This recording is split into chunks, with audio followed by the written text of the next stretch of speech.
Mbunge Mrisho Gambo aomba radhi na kufuta kauli ya upigaji.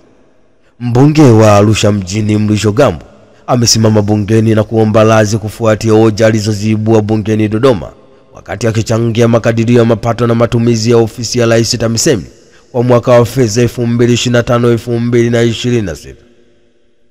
Katika mchango wa Gambo alitoa tuhuma na matumizi mabaya ya fedha za serikali kiasi cha shilingi bilioni 9 kujenga jengo la utawala wa ghorofa 8 la halmashauri ya jiji la Arusha, ambapo amemwomba waziri wa nchi ofisi ya Rais TAMISEMI Mohamed Mchengerwa kutuma timu ya uchunguzi katika ujenzi wa jengo hilo.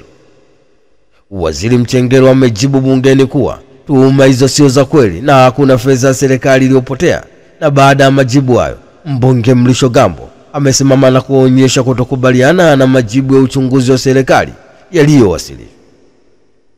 Baada ya mvutano huo, Mrisho Gambo ameomba radhi na mwongozo wa spika akitumia kanuni ya 70 fasili ya 7 na 8 ya kanuni za bunge inayomtaka kuomba radhi na kufuta kauli.